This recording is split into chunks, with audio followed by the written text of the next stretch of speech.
Buonasera a tutti, abbiamo Carlo Giacomello questa sera, prove tecniche, segretario cittadino del Partito Democratico, Buonasera. nonché consigliere comunale qui a Udine. Prima di entrare nel merito della questione, un commentino sulla notizia che abbiamo dato. Questa cosa di Diego Volpe Pasini che è riuscito in qualche modo a trovare uno spazio che altrimenti non c'è. Ha qualcosa del principe De Curtis. Sì, un'operazione alla Totò, indubbiamente. Però è geniale. No, geniale. Volpe Pasini ci ha abituati anche in altre epoche, in altri anni, a sempre tirarne fuori qualcuna dal... Ma Volpe Pasini era una costola della sinistra? Non lo so, indubbiamente no, penso si offenda lui. Poi, no, Lenarduzzi è amico di Diego Volpe Pasini. Di Onsel sì però, quella che mancava è arrivata da Volpe Pasini, è quello che mancava. La costola ma che è una cosa che dice sempre Onsel. Volpe Pasini, no? Il discorso che lui ha vinto, l'Onsel ha vinto grazie ai suoi voti, dopo questo è tutto da dimostrare obiettivamente. Però diciamo che Onsel è stato riconoscente, insomma, questo incarico. Lui era indubbiamente è una persona che è stata leale con Onsel, indubbiamente questo non c'è. Va bene, cominciamo a parlare di politica per altre strade, come si direbbe, per altre vie. Allora, oggi Moretton ha dato l'addio al Partito Democratico. Devo dire che le primarie non hanno portato particolarmente buono qui a Udine. Allora, Renzo Marinij, storico rappresentante della sinistra, quella penso sia non stata riesce una notizia... Non riesce a votare. Ma tanti non sono riusciti a votare, si sono lamentati di questo. Penso da un altro, sì, appunto, ma quello lì ci mancherebbe altro. Io penso che sia stato anche c'erano delle regole sono state rispettate. Era in Argentina. Si accusava in altre occasioni delle primarie fatte in maniera così sommaria, invece insomma è stata una dimostrazione. Dispiace per Marinij, aveva la tessera da 63, 1963. Indubbiamente dispiace. Ma queste sono le primarie, e le parlamentari invece? Aspetta un attimo perché dobbiamo dire che dopo queste primarie poi anche Alessandro Maran ha salutato. Ma no, la questione dispiace indubbiamente sia per la questione di Maran che la questione di Moretton, sono dei valori aggiunti nel Partito Democratico, hanno avuto dei ruoli importanti all'interno del Partito Democratico. Io penso siano persone che hanno dato al partito, ma indubbiamente hanno anche ricevuto molto dal Partito Democratico. Dispiace perché sono questioni, vorrei evitare commenti personalistici, perché indubbiamente c'è una questione... È un'autostrada. È una questione, lo so che... No, è una questione... È difficile vedere il confine fra una questione politica e una questione personale. Sono persone che hanno avuto un buono spazio per molti anni. Io penso che delle scelte di rinnovamento il Partito Democratico le ha date da tempo, ha voluto darle, e delle linee che sono state prese fino in fondo.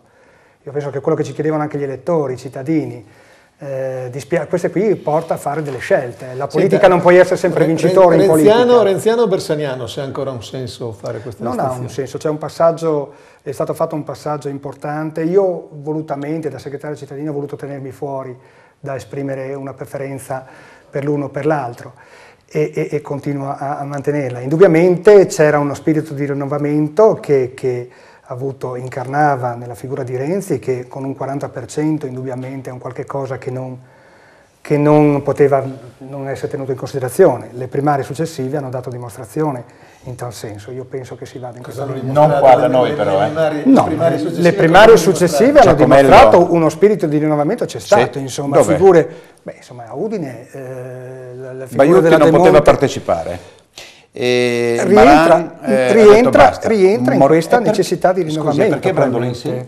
Brandolin aveva un mandato solo da consigliere regionale, mi sembra, quindi era in una posizione diversa rispetto a Moretton e a Baiuti. Dispiace sia per Moretton che per Baiuti, indubbiamente sono persone capaci, persone che, ripeto, hanno dato molto. Ma la più molto... votata, Isabella De Monte, sindaco di Pontebba, come fa a finire al secondo posto al Senato, dietro Russo e capolista? Ma guardiamo sempre guardiamo sempre il lato che uno definisce negativo e non guardiamo l'operazione invece ben più importante, che per la prima volta in regione ci sono dei candidati, tutti della regione, non paracadutati da Roma. Questa è una cosa molto importante e bisogna dare merito alla segretaria Serracchiani di aver ottenuto questo. Questo è il dato più importante che va evidenziato prima di altri. Sicuro. Dopo, Malisani capolista alla Camera, De Monte seconda al Senato. Io penso che il secondo posto della De Monte al Senato sia, a meno di una debacle del Partito Democratico che non ci auguriamo, penso sia sicuro anche il secondo posto al Senato. Io mi auguro che possiamo prendere 3 senatori e 6 deputati. Io penso questo è un obiettivo che è alla nostra portata, e penso che possiamo farcela e le indicazioni vanno in questa direzione. Va bene, cominciamo a parlare di Udine. Allora, gli amici di Gianfranco Lenarduzzi dicono che Udine mostra un declino evidente. È una formula ormai abusata. Un declino evidente. Critica pesantissima. Critica pesantissima che Lenarduzzi è abituato a questo. Gli amici di Lenarduzzi, io penso che stiamo lavorando per il 2020. Stiamo lavorando per il programma della prossima tornata amministrativa come Partito Democratico e stiamo partiti come lavoro dal programma del 2008 di ONSL, proprio visto con carte alla mano, e abbiamo spuntato quello che è stato fatto. È stato fatto praticamente tutto, è stato fatto quello che c'era. Alcune cose che erano nel programma, tipo via Mercato Vecchio, sono abbozzate, non sono state completate, però fra completato e in fase di completamento, di avvio, è stato fatto praticamente tutto. Questo penso sia una cosa importante. Ricordiamo che c'era un allegato al programma del sindaco, che era un'operazione che riguardava un po' tutti i quartieri nelle singole necessità di intervento, e anche lì è stato realizzato praticamente tutto. Sono un qualche cosa con cui ci presentiamo ai cittadini. Eppure dicono, io non ho verificato, che il commercio sia in difficoltà. Il commercio è in difficoltà non solo a Udine, dappertutto, non penso sia un problema di Udine.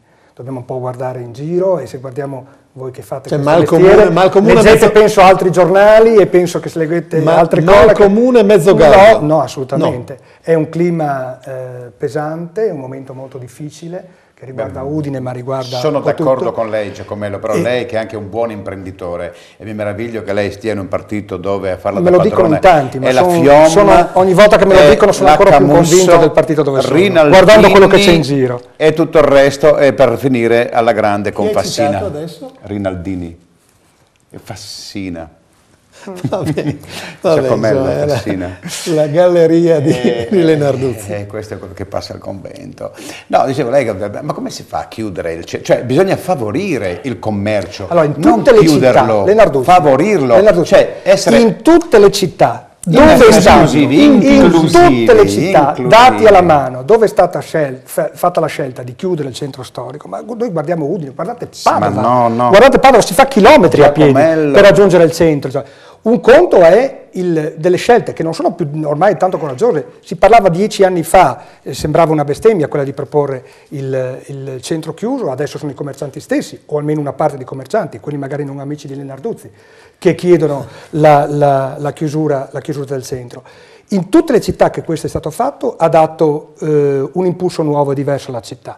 Io penso che la città non è, in certe situazioni, è brulicante di persone, brulicante di giovani, brulicanti di i locali, c'è il problema, da una parte leggiamo il problema della Movida, dall'altra parte il problema della città deserta, penso che una via di mezzo si può trovare. Invece un discorso è di trovare sinergie, trovare opportunità. È curiosa questa cosa, una città viva di notte e morta di giorno, però. Insomma, non sono un frequentatore della città di notte, io vedo la città in cui la frequento io, non è solo di notte. Basta un dato. No, ma guardi, il passaggio io capisco che avete fatto tante cose, ma avete fatto anche delle cose, cioè tante volte anche la buona volontà può portare degli errori e comunque produrre degli obbrobri. Per esempio, Piazza 20 Settembre, fermiamoci lì, da 500.000 Piazza 20 Settembre, è più bella, lei passeggiava per Piazza 20 Settembre e si trovava nella parte più bassa col muso delle macchine lì davanti. È una bella cosa. è una bella vedere della città. Gliela concedo. Così come è stata fatta, è stata resa pedonale. Certamente c'è un lavoro, certamente è un lavoro da fare su Piazza 20 Settembre. L'operazione del centro commerciale naturale che si cerca timidamente di portare avanti, se la Regione ci desse una mano anche con i fondi europei che sono fermi lì, se ci desse una mano, scusate, avete anticipato 800.000 euro voi per fare via Mercato Vecchio, mi è andato allo sbando. 234 milioni di euro mancano da 64 comuni, come fa a darvi i soldi, a dare soldi alla Regione e ai comuni? Ci sono i fondi europei, cui è stata fatta richiesta, cui è stata assegnata e Udine ha fatto la sua richiesta per la sua parte, e la Regione dovrebbe darci questi soldi qua, il problema è quello lì, nasce sui fondi. Mi spieghi questo accanimento contro i locali della Movida? No? Che razza? Abbiamo detto che è una città che ha sostituito i militari con gli studenti universitari, una città giovane in cui gli studenti universitari fanno quel che hanno fatto tutti gli studenti universitari. Io penso che bisogna cercare il giusto compromesso, è un sindaco di tutti, quindi deve comunque operare per il giusto compromesso. Personalmente passeggiare per Udine non di notte ma anche in ore serali e vedere la città piena di giovani non può che solo che far piacere, insomma. I giovani, si sa, è la loro caratteristica, l'età, guai se non fossero così, sono anche chiassosi, sono anche esuberanti. Ma questo ci vuole un giusto compromesso e lavorare per un giusto compromesso. Certamente. Ma lei non ritiene che ci sia un certo accanimento? Perché noi abbiamo contro i ragazzi, contro i giovani? No, contro i locali, perché noi abbiamo un collaboratore, uno che ci aiuta a fare delle cose, che è Alessandro Pomarè, detto il Poma, che lamenta assolutamente questo accanimento micidiale nei confronti di chi, dopo tutto, tiene vivo il centro. È la questione, insieme a altri, ovviamente, non soltanto posti di lavoro, attenzione che tasse. Gli interventi fatti sono stati fatti tutti nella direzione di rispettare le regole. Non sono stati fatti abusi oltre questo. E questo è un dato di fatto importante, cioè il sindaco non è che è andato oltre questo, ha cercato di far rispettare le regole. Certamente è un tavolo che va tenuto comunque sempre aperto e non bisogna lavorare perché i locali non chiudono, ma perché tengono aperti e possono dire la loro e dare occupazione e dare un servizio ai frequentatori dei locali. Bisogna comunque che i gestori sappiano che ci sono delle regole vanno rispettate, insomma questo vale per loro, vale per i frequentatori, vale per i cittadini e certamente i cittadini devono capire che vivere in un centro a Udine ha delle cose molto belle e comporta anche dei disagi. Va bene, Franco, il parcheggio di Piazza Primo Maggio per esempio, no? Anche questo parcheggio di Piazza Primo Maggio. Io non avevo finito prima su Piazza 20 Settembre perché Piazza 20 Settembre il progetto iniziale comportava una spesa di 500.000 euro, poi siamo finiti a 750.000, no? Se non di più, no? Quindi anche via Mercato Vecchio, per non parlare del parcheggio appunto di Piazza Primo Maggio, partiamo con 10-11 milioni di euro, poi dopo chissà dove andiamo a finire, già lì che si è incagliato. È stata chiesta dall'impresa una revisione per quanto riguarda le strutture di palificazione per il contenimento dell'opera. È stato valutata l'operazione. Quanti posti? 430? Mi sembra una roba del genere. 430, ma già ce ne sono 150, no? Perché era ASA, adesso ce ne sono 150. Meno 430 andiamo a 300 qualcosa. No? Sì. Il parcheggio in Piazza Primo Maggio, un parcheggio in struttura nuovo, veniva chiesto dai commercianti. Ripeto, magari non sono i suoi amici, ma sono i commercianti che chiedevano questo. Una parte minimissima, non mi risulta la parte irrilevante della città. Io penso che il parcheggio era chiesto dagli operatori in città, viene data l'opportunità di rivitalizzare un'area della città magari penalizzata sotto un certo punto di vista, quella a nord di via Mercato Vecchio. Io penso che rendere Corte Porta Nuova l'accesso con questa struttura un'altra tipologia di accesso per via Mercato Vecchio penso possa dare degli sviluppi futuri importanti. Accusano Onsel di essere sempre pronto a tagliare nastri, essere presenzialista, eccetera, eccetera. Presenzialista, assolutamente. E invece non ha fatto una cosa che molti chiedevano e molti si aspettavano, la chiusura del Campo Nomadi. È un discorso, capisco, che è molto... Chiusura del Campo Nomadi, anche per il quale probabilmente viene fatta. Era stato incaricato Diego di questo, Volpe Pasini. Sì, forse aveva altri metodi per chiudere Diego, non so. L'operazione sul Campo Nomadi è stata fatta proprio sabato scorso, c'era un convegno che illustrava l'operazione di Udine, che quindi non ha avuto solo una rilevanza cittadina ma ha avuto una rilevanza europea. Questo. Si è speso molto il sindaco in questo. Bisogna partire, è facile dire sgombriamo il Campo Nomadi, e via, come è stato fatto anni fa su via Friuli. Dove sono finiti quelli di via Friuli? Sono finiti in via Monteseibusi. È stato tanto pubblicizzato dalla Lega, D'Ordolo, anche il Consiglio Comunale, dicendo che il campo è stato chiuso, vedete come si fa, e i nomadi cosa hanno fatto? Hanno tenuto opportuno andare via Monteseibusi. Si sta parlando di cittadini udinesi, quindi sta parlando di extracomunitari, di altre persone, che hanno dei diritti, anche loro, doveri e diritti. L'operazione che è stata fatta... di saccheggiare tutta la zona. Beh, se parliamo dei ladri dobbiamo mettere tutto sul piano. Tutto sul piano, ecco. bene. Io penso che un evasore ruba nelle tasche, il nomade ruba nelle tasche sue, mie, e dispiace. No, ma il nomade non c'è partita IVA, ma ora l'evasore ruba nelle tasche e qua mette nelle tasche di tutti. Se dobbiamo agli altri, parliamo dei ladri, facciamo una puntata su questo. Sempre l'evasore fiscale. No, per dire una, insomma, la prima che mi viene in mente. Il discorso dei campi, c'è da una realtà da cui siamo partiti, che era di 120 residenti, e il numero adesso esattamente non lo so, ma è stato dimezzato su questo. Questo è un dato importante. Non si è visto, non è stato eclatante, ma si è cercato con dei percorsi individuali, di inserimento, dei percorsi difficili, certamente, facile. Sgombero, mando alle forze di polizia, sgombero via tutti quanti, e è finito il problema. Non è il nostro modo di... A proposito dei cittadini urinesi, tiene ancora banco la vicenda di questa donna che si è accampata sotto Palazzo d'Aronco. Sì. Cittadina non sarà udinese ma sarà italiana. Qualcuno... Sarà candidata, mi sembra, di aver letto. Proprio siamo arrivati proprio non so se siamo arrivati a questo punto. Alla strumentalizzazione più becera di io le ponevo un'altra questione. Non è che forse qualche volta dimentichiamo gli italiani e abbiamo un occhio di riguardo, ma perché probabilmente abbiamo un senso di colpa per cose che dobbiamo espiare nei confronti di altri cittadini? Ma io dico questo, dico che l'attenzione va data a tutti.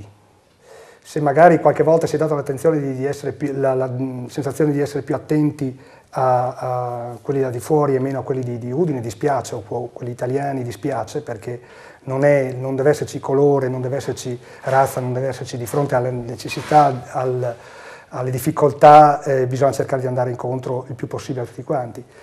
È più una sensazione, in realtà se si vede gli interventi che ha fatto il Comune per quanto riguarda il sociale, ha fatto un intervento molto importante, ricordiamo il fondo dei 500.000 euro messo sociale verso i comunitari, gli extracomunitari, verso indistintamente. Ma soprattutto verso gli stranieri.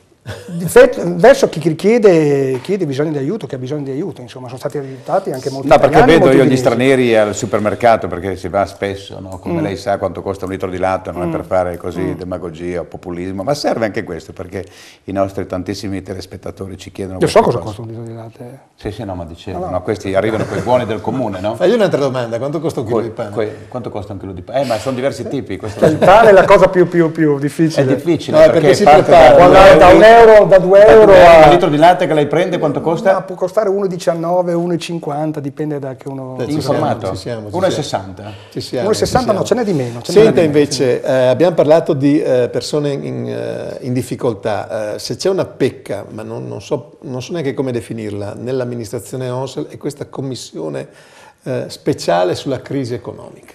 Una commissione nata, non so se per far sfracelli o per far cosa, ma che non ha lasciato traccia in tutti i sensi. Lei è un imprenditore anche. Cosa volevate fare e cosa avete fatto? Dica lei. È stata un'idea venuta fuori da un consiglio comunale, era una parte, la lista Ortis che era promotrice di questa idea. Indubbiamente è stato... il Comune ha indirizzato più le forze direttamente nei servizi sociali su questo, in maniera concreta per quanto riguarda gli interventi. La Commissione sulla crisi ha fatto dei tavoli e ha ascoltato un po' le parti sociali, ha ascoltato i diretti interessati, Caritas, varie associazioni, e ha valutato, ha preso il termometro un po' di questo. Certamente forse poteva essere gestita, poteva dare risultati migliori, Poteva anche non essere istituita. Ma non si potrebbe. È stato chiesto, una facoltà di un consiglio comunale. Importante che l'assistenza probabilmente. Importante che il comune. Ma il comune pensa faccia in grande, i suoi interventi. pensa. Ma guardi, No, lo stadio Friuli, per esempio, no? Questa cosa qua di concedere per 99 anni un diritto di superficie a un imprenditore. Ma come, cioè, Lenarduzzi, io capisco che questo possa dare fastidio. No, non dà fastidio. Ma questo è un altro tassello ma a che punto che va dato la domanda è a favore del sindaco. È stata risolta. Risolta? Anche la fiduzione risolta? Va in fase di definizione, una diatriba comune udinese che era decennale, avevamo probabilmente tutti i calzoni corti. È un problema dell'Udinese, c'erano sempre delle moratorie su questo, c'erano sempre delle questioni su questo. La vicenda che ha preso dello Stadio Friuli con la volontà, l'impegno del Presidente Pozzo di fare lo stadio nuovo pone fine a una diatriba. Quando cominciano i lavori? Parlavano di quest'estate. Senta una cosa, Presidente, qualche messaggino. Allora, questa è una curiosità ed è una domanda, come si dice, retorica. Presentano la dichiarazione dei redditi Rom? La lasciamo lì, se vuol rispondere. Non lo so, dipende. Sinceramente non. Questa invece è più articolata, dice: è difficile sinergizzare una città così piccola circondata da centri commerciali. Non c'è da parte di questa amministrazione un senso della realtà del suo commercio. Del resto il commercio udinese ha delle esigenze normali ma vitali e Udine, caro lei, non è Parigi. Il parcheggio lo si vuole realizzare dove un tempo ci stava un lago, questo anche se non si vede, là sotto ancora esiste. Quindi sono tutti esperti di idrologia, sono tutti ascoltatori. Sulla questione del parcheggio, purtroppo i politici, questo è un altro, purtroppo i politici di sinistra sono di solito con lo stipendio sicuro e odiano, non è il caso mio. Un imprenditore Giacomello. E odiano chi intraprende come i gestori dei locali della Movida. Questo. Detto questo. No, ma detto questo, ma io penso che all'interno del Partito Democratico, attenzione, la maggior parte. All'interno del Partito Democratico, quanti sono che lavorano della Giunta? La Giunta comunale? Sul discorso del lavoro dello stipendio, alcuni sono liberi professionisti, alcuni sono in aspettativa. Prego. Ne abbiamo ancora una che dice: scusate, signor Giacomello, cosa ci dice del furto che questa giunta ha fatto declassando i terreni di tanti cittadini che pagano le tasse? Siamo tornati al Medioevo, questo è stato un furto legalizzato, senza dubbio nel seggio ci ricorderemo e siamo alle minacce. Questo riguarda il piano regolatore, al discorso che aveva avviato Gianfranco. La questione avranno risarciti, avranno soddisfazione. Giustamente verranno risarciti, c'è una legge che li tutela e gli ultimi 3 anni che hanno versato l'ICI, no? Il Comune avrà i soldi per risarcire i cittadini? Il Comune, dal punto di vista di cassa, il Comune è un Comune che è sempre stato gestito bene e ringraziando anche proprio generazioni precedenti ha sempre avuto molto curata la spesa. Perché il Comune, questa amministrazione vuole anche investire, acquistare l'Odeon e poi trasformarlo in un auditorium? La questione dell'Odeon è una opportunità che si è presentata. Adesso se vogliamo fare un discorso immobiliare è il costo di un appartamento, ma dopo a metterlo a posto, di un piccolo appartamento. Ma intanto io personalmente mi sono espresso in maniera favorevole per l'acquisto, perché obiettivamente è una cifra, non è una cifra elevata e soprattutto legata a un elemento storico della città, e non ci siamo. Un edificio storico della città. E non ci siamo, e siamo d'accordo. Perché sul discorso si vedrà, le possibilità adesso sono quelle che sono, intanto potrebbe essere in questa fase acquisire il bene e dopo vedere che tipologia perché non mi pare che tirino una buona area, non tira una buona anche al Teatro Giovanni da Udine con Lievi, insomma, le ultime sue rappresentazioni, l'ultimo suo capolavoro, la fine dell'inizio, l'inizio della fine, mi pare che ha fatto un flop. Mi dica una cosa buona di Udine. 2. Ce ne sono delle cose buone. Sì, ce ne sono, certo.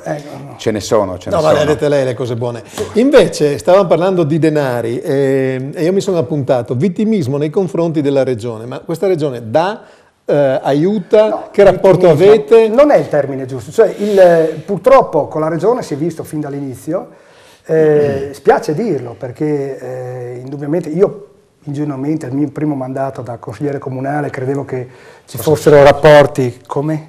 Forse più semplice. No, credevo che ci fossero rapporti che andassero oltre la diatriba politica, invece in tante occasioni, nel discorso dell'ex Macello si è reso nella maniera più evidente, più eclatante. Hospice? Nel discorso dell'hospice, ma nel discorso dell'accordo di programma legato sempre dell'area della regione su questo. Il caso Pisus di adesso, cioè non è vittimismo.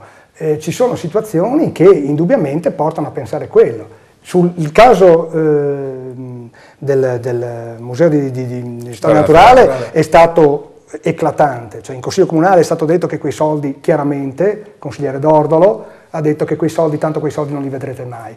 Cioè quando si arriva a minacce del genere in luoghi istituzionali. Ma Dordolo processo alle intenzioni, no? Era nella Lega, era capogruppo della Lega ancora prima delle sue esternazioni. Giacomello, vorrei vedere lei, no, se fosse la un conto è fare opposizione, un conto è minacciare che quei soldi non li vedrete mai, un conto è dire che quei soldi non li vedrete mai. Nessuna minaccia, nessuna minaccia. Come sono andati i 3 giorni sulla manifestazione sul muro dello scandalo Israele-Palestina? No, sinceramente non ho notizie. Invece, a proposito di soldi, volevo segnalarle che per Bianco e Nero mi pare siano arrivati 300-400 mila. Sì. Cosa devo dire? Come devo commentare? Che non può dire che la regione non finanzia le iniziative a Udine. Sì, quelle che gli va bene a loro. Va bene. No, anche lì c'è da aprire una pagina, per carità, è stata una manifestazione di alto livello, però c'è stata quantomeno un po' di sperequazione. Insomma. Ma non si lamenti tanto, perché con Riccardi avete un rapporto ottimo. Sì. Avete un rapporto eccezionale, tant'è che manifesteremo assieme domenica, sì, tutti domenica in Piazza Laipacco. In Piazza Laipacco per la questione dell'eliminazione dei convogli ferroviari in centro e dei passaggi a livello. Sì, è una domanda cattiva. Ci voleva un comitato per accorgersi di questa cosa? Adesso prima del comitato su questa specifica questione, il sindaco con l'assessore Santoro era andato in un colloquio a Roma con Moretti, il presidente delle ferrovie, avevano parlato di varie questioni e tra cui anche il nodo del passaggio a Udine, nella città di Udine, di questa tratta ferroviaria e quelli della deviazione. Quindi in epoca non sospetta, insomma, la città e il sindaco si è interessato, però ben vengano i comitati. I comitati servono quando domenica manifestazione in via Leipacco, mi pare, no? In Piazza Leipacco, e poi comincia una marcia. Cosa ne pensa dei distacchi sindacali CGIL e dipendenti statali? Ci possiamo ancora permettere dei dipendenti passivi pagati dallo Stato? Poi c'è un messaggio piuttosto criptico e dice: chiedigli se la fideiussione De Vert non concessa a Pozzo per lo stadio per il fallimento della finanziaria alla fine ha trovato solvente finanziatore. Ambasciatore non porta pena. Non so sinceramente il caso specifico, sono questioni delicate che riguardano... Ci dica invece dei distacchi sindacali, che è una questioncella abbastanza interessante. Ma sulle questioni dipende, non sono forse la persona più indicata per parlare, non sono la persona più indicata per parlare delle questioni sindacali all'interno del comune di Udine. Io penso che per quanto riguarda l'amministrazione, il sindaco, anche l'assessore nuovo che c'è ad Este, per quanto riguarda il personale si è dato molto da fare, sono stati fatti molti tavoli di confronto con le parti sociali su questo. Dopo c'è sempre la questione dei diritti e dei doveri, insomma, certe volte quando pendono dalle parti... Ancora una cosetta. Come no? E poi... Anche due. No, questa giusto per... smettetela con opere faraoniche spesso inutili e dannose, con spreco di risorse e territorio, vedesi zona nord di Udine, e lo definiscono pure Parco Nord. Create una linea tranviaria che passi dal centro di Udine, via Elettricesima, zona parcheggio, scambiatore, stadio. Non è utopia, ci vuole volontà.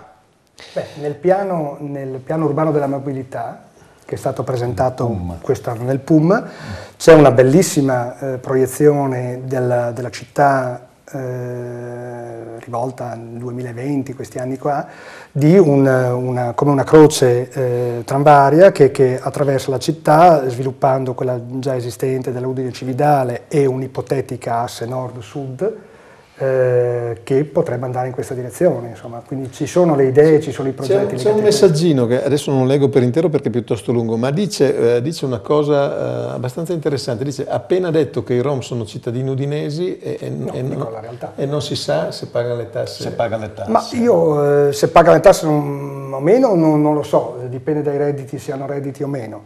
Certamente, facendo l'esempio di prima, un evasore fiscale non paga le tasse su quello che va. Luca Dordolo è oppositore della maggioranza, lui ricopre legittimamente il suo ruolo, voi ricoprite il vostro senza attaccare chi sta dall'altra parte. Vabbè. L'ultima cosa, l'ultimissima, mi sono segnato 177.000 euro. Cos'è secondo lei? 177.000 euro. È la sua dichiarazione di redditi del 2011, quindi abbiamo avuto il più ricco del Consiglio Comunale, o almeno quello che dichiara di più. Chi sarà dopo Cesare Lievi? Non si sa adesso, penso che l'idea è quella di andare in una situazione di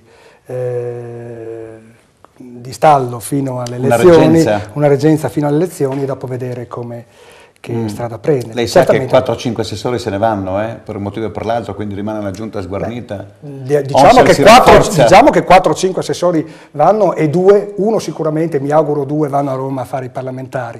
Un successo eccezionale per la città di Udine, io penso il merito va anche all'amministrazione Onsel, indubbiamente per lo spazio che è stato dato e per la competenza che hanno amministrato gli assessori, e la città di Udine avrà 2 consiglieri, 2 parlamentari, cosa che io non mi ricordo, ma senta, non so se Mandi, Copari, Giacomello, Andrea Maranzana esiste. Ecco, lo saluto, grande amico. Allora diciamo Mandi, Andrea. Diciamo Mandi anche noi a Carlo Giacomello, grazie di essere stato con noi. Gianfranco, domani il botto? Domani sera il botto, il giovedì è questo, il giovedì per noi è importante, assessore di anno, non per questo, lei è no, per carità, il botto anche di dimensioni. Grazie a tutti. Domani sera prove tecniche con l'assessore De Anna, si parla di cultura, suppongo, molto soprattutto di cultura. Poi autonomie, insomma. Anche di Bruxelles, questa serie di Bruxelles che non sappiamo a cosa serve. Vabbè, a domani, grazie per l'ascolto, buonasera. A tutti, grazie.